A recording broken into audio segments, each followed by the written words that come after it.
Merry Christmas. We went to go see Bad Santa 2. It was pretty bad, Santa. It's pretty bad. Santa. And I never fucking learned with these goddamn comedy sequels. Fuck! Like, I still get excited for them every single time. You were excited, you poor thing. I was, because I started to worry when I noticed it wasn't from the same people who made the first one. Uh-huh. Boy, can you tell. This movie, I love the first one. I really love the first one, so...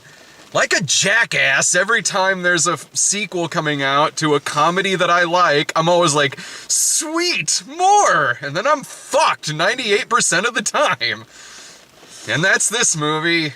So I know I've seen the first Bad Santa at some point in my life, but it's been a while enough ago that I'll remember like the broad strokes. That he's like a bank robber who befriends an 8-year-old kid and like kind of makes him see the error of his ways, but not so much. This movie is not that. No. This movie is not remotely heartwarming, and I don't know if it was on purpose that it was not remotely heartwarming or not, but it was just basically people screaming racial epithets at each other, and The movie's... that's about it. Pretty much. The movie is... It's made by... Sorry about the rain. How dare you? As the movie is, it's not from the same people who made the first one. The first one, I love. I've seen it more than once. I've seen it plenty of times. This movie is from the director of Mr. Popper's Penguins and from the writer of What to Expect When You're Expecting. Did he write anything else? Because the writing in this was worse than most movies I've been to. Yeah, but I can't remember what. I noticed it on IMDb earlier, and that's when I was like, I'm going into this with high hopes because I love the first one, but I'm preparing for the worst. I didn't get the worst movie of the year, but this movie's pretty bad. This movie seems to be written by people who their only takeaway from the first movie is Billy Bob Thornton curses a lot. And that little people are not actually people. Because, like, in the first one, I seem to recall them having sort of a back and forth banter where, like, Tony Cox would pick on him for being, you know, a drunk and an idiot, and he'd pick on Tony Cox for being little. Yeah. Whereas this one, he'd pick on Tony Cox for being little, and Tony Cox would respond with, "Man, fuck you." He said, "Man, fuck you." If you did a drinking game to this movie for the amount of times "man, fuck you" was used as a comeback because the writer couldn't come up with anything, you would end up plastered. Man, fuck you, Willie. Damn, ruining my... I ain't got laid in 10 years, Willie. That's the bulk of his fucking... This movie was frustrating. It's not... The first one... You're right. The first one did have, like, as vulgar and, like, as it is, and very raunchy and R-rated, it did have, like, a twisted kind of heart to it. Yeah. Like, it did. Like, it had some level of empathy to all of the debauchery that was going on, and that made it kind of endearing. Like, Willie and Thurman and Lauren Graham and Cloris Leachman have this sort of dysfunctional family type thing going on in it, and that worked. It was really funny. This is... This movie hated everyone in it. No, it did, and... Like, about every 15 minutes, maybe it got a chuckle out of me. It did, because I love Billy Bob Thornton, and Billy Bob Thornton drunkenly cursing. He's so good at it. So there were a few times in the movie where I was kind of like, like that. I laughed one time in this movie, and it was the very, very beginning, when he is hilariously attempting to kill himself. Yeah. So he writes a suicide note. Leave my body parts to science, except for my dick, which you should leave in my hand. Hilarious. And then he turns the oven on and sticks his head in, and then you go to the inside shot, and it's his head, and you see like the electrical coils start to glow, and he's like, God damn it. And just pulled his head back out. You laughed when the... That made me laugh. You laughed, and I did too, when the toast popped out of his head. Yeah, he tried to hang himself with the toaster, and then the toast popped out, and turned there was still toast in it. That was the only time, though, because both of those two things happened in the first 5 minutes of the movie. About every 15 minutes, he would say something dirty, and I just love Billy Bob Thornton, so like about every 15 minutes it would get a light chuckle out of me. It probably wasn't even that good of a joke, because honestly, I can't remember We it. were like, he said butts. Probably, because goddamn, he is really good at playing this kind of character. The movie was frustrating to me because the first one is such a competent movie. It's a good-looking film. The script is solid. This movie's directed like a Tyler Perry film. Yeah. And it's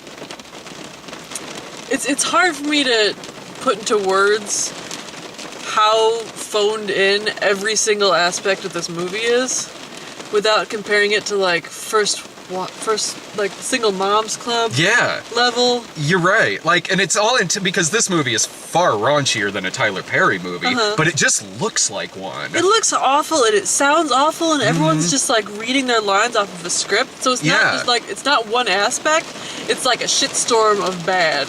Yeah, and it ends at this chase in a Santa convention, which I could easily see happening in a Tyler Perry movie or in Jingle All the Way, like something like that. Like that, this movie shouldn't look like that, and it's annoying because I can see these characters in this situation working in a better written, aside from the first movie, because I do kind of like Kathy Bates in this.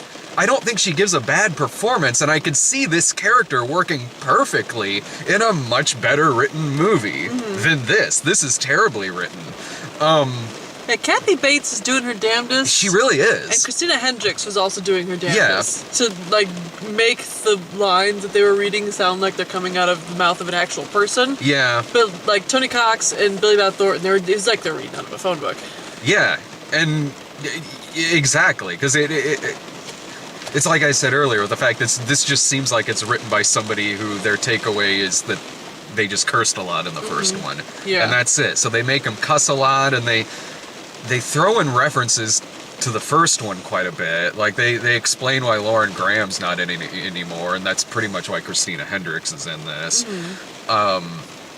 And as much as I liked him in the first movie, this movie, which is already not very good, comes to a screeching halt every time Thurman is on screen. Poor old Thurman. Like, the relationship between him and Billy Bob Thornton was like kind of Charming and heartwarming in the first movie Yeah. because it's an 8-year-old child. But then this is now a 21-year-old man who it turns out is on the autism spectrum, which is why he hasn't aged or developed as a character at all. He comes across like a serial killer in this film. He does. And he's like all weirdly shiny and a very, very obvious wig. Yeah. And he's not interacting with most of the characters from most of this movie. He's just like then cut to him wandering the streets of Chicago. Willie? Are you Willie?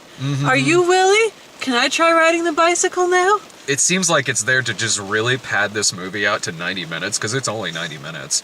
To just pad it out to 90 minutes and do what we saw in the first movie between his character and Billy Bob Thornton's character, only badly and awkward. Because again, it just feels like this kid should be playing Gacy in a movie, not whatever the fuck I'm watching right now. I think that's a very apt description of most of the aspects of this movie, is like the first one, but badly and awkward. Yeah, because they do double crosses at the end, pretty much the same way they did in the first one. But badly and awkward. And then Christina Hendricks' character is sort of like the badly and awkward of Laura Graham's character, because Lauren Graham, is, I guess, in a relationship with Billy Bob in the first one because she's got like a Santa fetish, and so they end up in that sort of dysfunctional relationship, whereas Christina Hendricks ends up in a dysfunctional relationship with him because he offers her sex. Because reasons, like... Because, well, she used to be an alcoholic, and it made her like a wildcat in bed, and he's like, how about you wildcat in bed with me? And she's like, no, okay. And they just like start fucking in an alley. Yeah, like I'm not Badly I'm and not awkwardly. It is, because I'm not buying it in this movie. No. I bought it in the first movie between him and Lauren Graham. They had other shit to talk about. They had like... It made sense to me why this couple happened in Bad Santa. Like, between her Santa fetish, and I think she was a bartender or something like that, but like, they talk about other shit in that movie other than the fact she has a Santa fetish and they like fucking. Like, they were really good together. In this, it's just... She runs a successful children's charity. She's a put-together woman. And then she just starts fucking him in an alley. In this, it didn't even make sense to me why he still has this job. No. Like the first one, like okay, yeah, he's every bit as drunk in the first movie as he is in this movie, and he pisses himself in the first movie when he's Santa Claus, but like there were consequences to all that shit in the first movie, and then like it made sense when they kept going with their plan in the first movie because the Bernie Mac character was blackmailing them. In this, I don't know why he still has this job other than the movie wouldn't exist if he got fired. The movie wouldn't let him get fired. she tried firing him at one point, and he's like, come on. And she's like, well, okay. I liked the security guard lady. She was, in that I liked her performance. I hated her performance. Oh, did you? Well, I think she had the worst lines out of all of them, because she had to say shit like, you know, I am a high-class lady, and I expect high-class accoutrements. A.E. lobster and all the trimmings. Are you prepared to give those things to me? And Tony Cox is like, I sure am, you big, beautiful, sexy piece of woman. And she's like, well, okay. Then off we go. I admired her confidence. Like, again, kind of like with the Kathy Bates character. It's like, I don't necessarily have anything against this character if it were a much better written movie. Because it's not like I dislike Kathy Bates' character or the security guard. It's just that, like, God damn it, a much better fucking written movie. Like, something could be done here. And the movie has just a forgettable ass villain, if you even call him that. The Christina Hendricks husband, was it? Yeah, he was stealing from the company in some nebulous way, and who's also fucking his secretary's shoes in ways that they didn't actually explain to us. Yeah. I think they made him a foot fetishist so that we would like him less. I have no idea. Like, most of the time with the villains, I kept sitting there like, where do I know this person from? He was one of them, because I was like, he looks like Paul Rudd on steroids. Did like, you Google him? No, there was other people in the theater. Otherwise, I would have just taken up my phone and been like, "Who's this?" I was tempted to just take off my phone anyway. Who was Cruz Facebook? See what up to. Who's I thought you were just gonna go to sleep at one point. I got my coat on because I was getting a little chilly, and I seriously contemplated like maybe I can just sleep through the rest of this and then just phone in the ending. You could have. Give me a C+. You easily could have. Like, who was the guy who was the male security guard? Because that was Pussy Lips. That was driving me nuts in this movie. He looked I've like seen someone, this. but I don't think he was someone. Yeah, I think he was like a false positive person. Yeah, I was like, is this like is this a stand-up comedian? I reckon he was reminding me of like Fisher Stevens from like 20 or 30 years ago, but I know it's not him. The vamp while I Google. Crap. I don't know what else to say about this fucking movie. Like, if this was a standalone movie, I still wouldn't like it, but the times that I did chuckle in this movie were way more than like Hot Tub Time Machine 2 or Zoolander 2, which I thought were much worse movies than this. At least this, at least I can get a kick out of seeing Billy Bob Thornton do his thing. So every now and then I would lightly chuckle. It was never really out loud or anything like that. If this were a standalone movie, I would probably say something like, well, okay, if it's on Netflix, maybe you'll get something out of it. Maybe you'll laugh more than I did. But given that there's a far superior film with these characters, the first Bad Santa, just skip this movie. There's no reason to see it. If you love the first movie, this is just going to make you depressed, and it's going to make you frustrated. If you don't like the first movie, I don't know why you're watching this. That was me. It was me that was that. No, I didn't mind the first one. I spent the entire time thinking, like, why am I here? The first movie wasn't my kind of movie, and this is a worse, more awkward version of the first movie. His name is Jeff Scowron, and he was in Law & Order a bunch of times, so probably you just recognize him from something off of that. I don't really watch Law and Order. He was also in on Kroll Show. Okay. Something called Greg and Donnie, NCIS, The Berg. Yeah, just like TV procedurals as random guy. Yeah. Yeah, he just seemed really familiar to me. But, Well, I do know why you're here, because I knew Dave really liked the first one. So I said to Dave when we were at whatever the fuck the last movie was we were at, probably Space Jam. I said to Dave, I was like, you like Bad Santa, do you want to see the second one? And then he goes like, I do, but Sarah hasn't been anything in a while. Why don't you ask her? Like, Fucking, are you serious? dead serious. Okay, well, he's in trouble. Because his ass would have enjoyed this movie, probably. I don't think so. He would have enjoyed swearing about this movie. Yeah, he This would movie have. swears the way that Dave swears when he's flustered, which is at weird, random spots in the middle of sentences. Fucking pussy lips. God damn it. Fucking yeah, fuck, just fuck. Just watch him talk about Batman v Superman.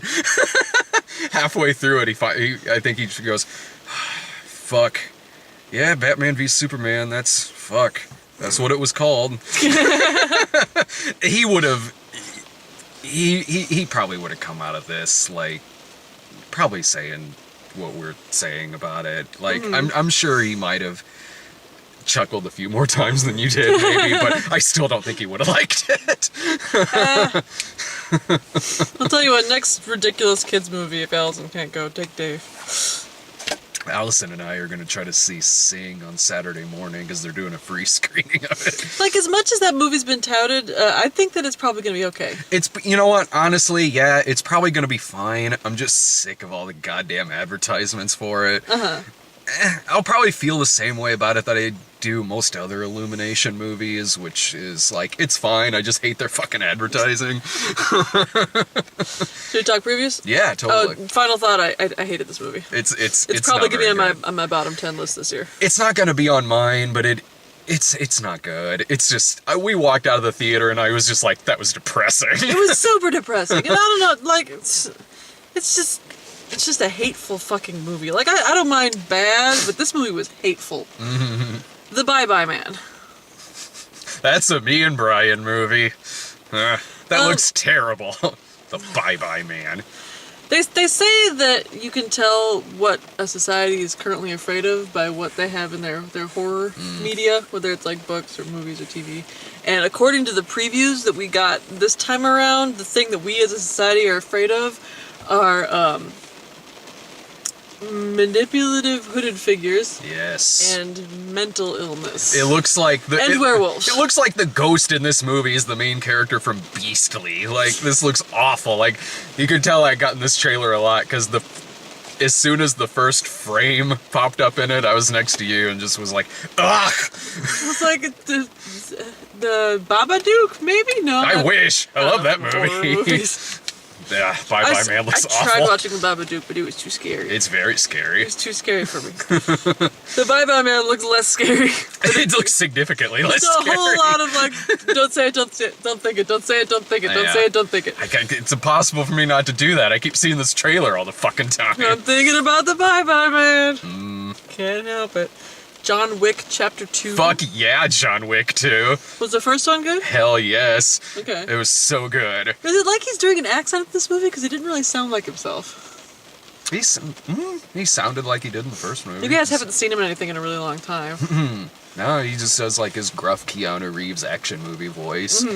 It's the first one is like it's 90 minutes of Keanu Reeves being badass and shooting people in the head. It's amazing, and this looks like more of that. So I'm excited. Fair enough. I think that the longer you go without seeing a particular actor, the more you expect them to sound like a stereotype of themselves. Oh, okay. So I expect them to be like, dude, what? I'm Wick, bro. That's a completely different John Wick movie. I'd watch it. Office Christmas Party. Okay. I think that looks really funny. Yeah, I'm honestly. kind of excited for it. I mean, it looks a little embarrassing, but I'm fine with that because it's T.J. Miller who fucking pulls that shit off with aplomb. Yeah. And it's that kind of nihilistic embarrassing where it's like, yeah, fucking burn the earth and salt salted so nothing grows there. It's a shenanigans movie. Yeah. I love shenanigans Like, movies. if everything goes terrible and nothing turns out right, I'm fine with it in this movie because Me too. that's the kind of tone that it sets. I'm totally down with it. Like I've laughed quite a bit at the trailers for this movie, so I love me a shenanigans movie. So Yes. I'm down for, and I really like T.J. Miller a lot, so I'm cool with it.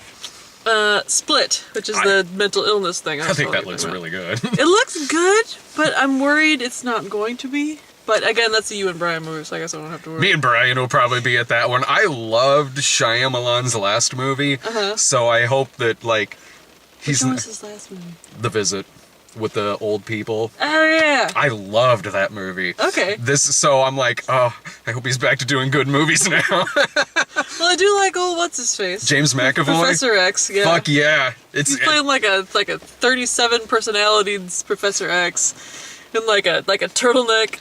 He'll be crazy like in carrying a Victor tray of Frankenstein. cookies. Yeah.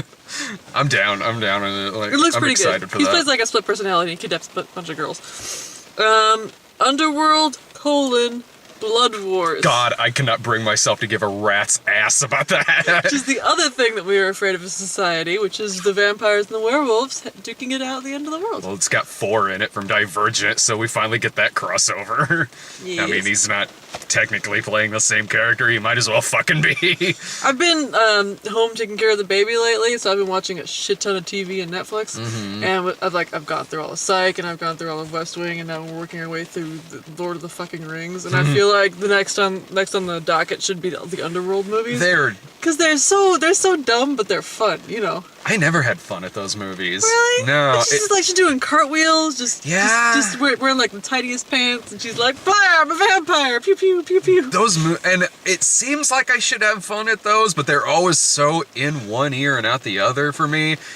Like I You would gotta watch it rather. like this. If I'm watching it like that, I'd rather watch one of the Resident Evil movies. Oh, see, those movies I feel are in one ear and out the other for me. That's how I feel about Underworld. Like, Underworld, she's got like all these like old vampires. They're like, you cannot be a crossbreed, blah. And she's like, you can't stop me, pew pew. I just, I can't. I wish I could, but because it seems like something I'd get a kick out of, but I don't. I don't. More for me. Yeah. Fist fight. Okay, that looked good. It's like Charlie. Charlie Day, and Yeah, Ice Cube. Kumail Nanjiani was in it. Looked like, and that the sassy lady from the 22 Jump Street. She's in the Workaholics. She's kind of a bigger gal. Is that the 911 operator scene in Fist Fight? At the end when he calls 911. No, she's the blonde one that's Oh! trying to like walk into Okay.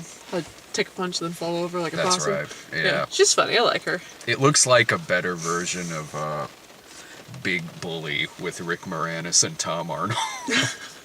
Having never seen that movie, I'm inclined to agree with you. It's not very good. This is like teachers are gonna fight on the last day of school, and I'm kind of hoping it just turns to be like the bloodbath battle royale sort of thing. Yeah, if it's just really fucking bloody, right on. I don't know, it might be fine. There was a book that I read when I was growing up. It was called like the Battle of the Stupid Teachers and the Awesome Kids, and it had a ridiculous name like that, so you expected it to just be silly fluff, but it ended up being like really pretty dark, where the teachers like had the kids just absolutely subjugated, and there's like this huge war at the end.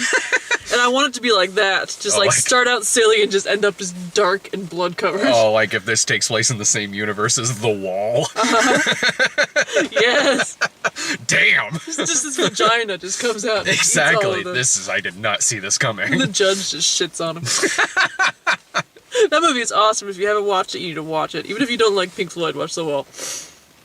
Sleepless? I don't even know what that was. The Jamie Foxx one, the cop movie, where I was literally just watching this preview. it's the one where like I think he's a dirty cop and his son gets kidnapped. Oh, okay, yeah, they're playing. It looked really, really generic. It looked like it's gonna be like.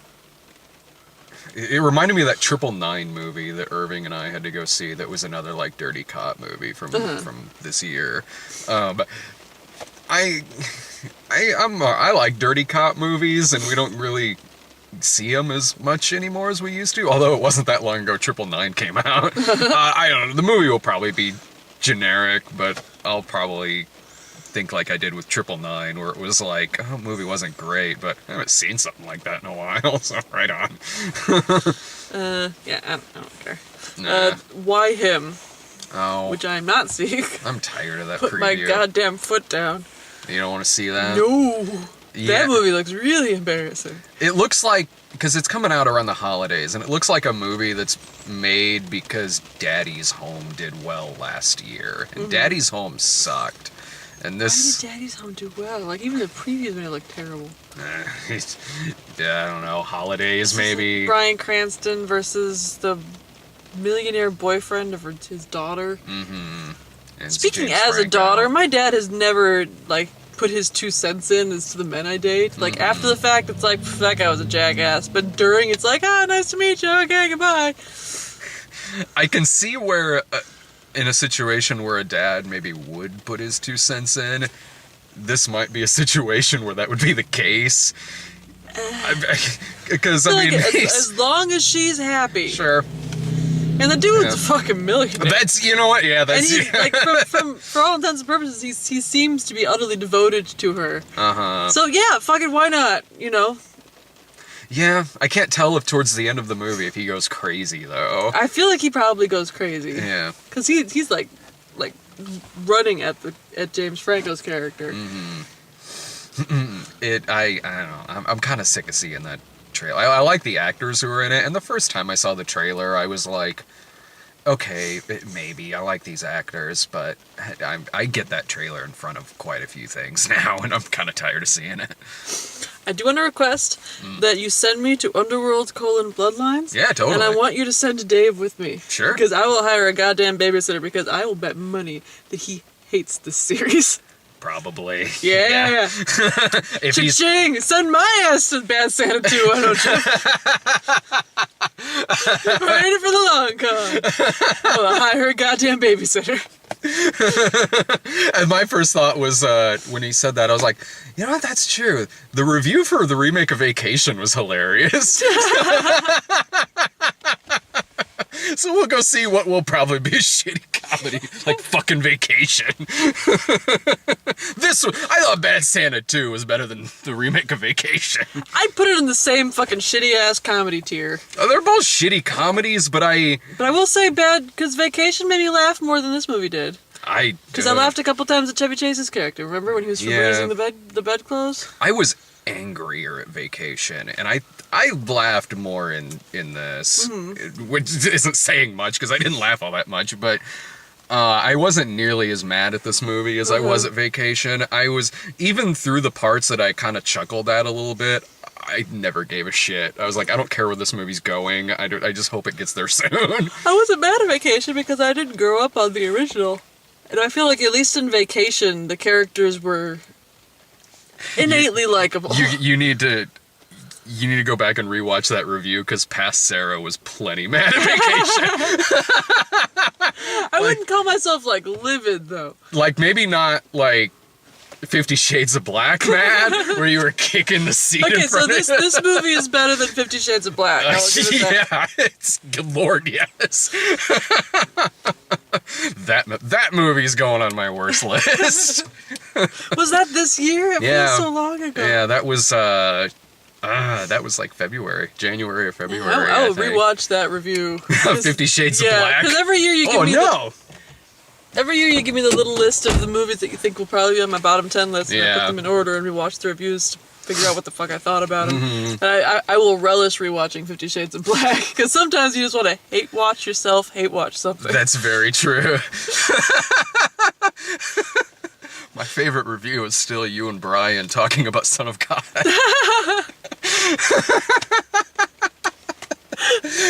It's an extra bonus too, because in the same video you talk about the Heaven is for Real trailer, and at first you didn't know what Brian was talking about, because Brian goes like, Brian saying something like, we got a trailer for this one movie that I don't even know if it's coming to Springfield, it's called Heaven is for Real, and you're looking confused, and then Brian starts talking about it, and then just suddenly you go, oh fuck that movie!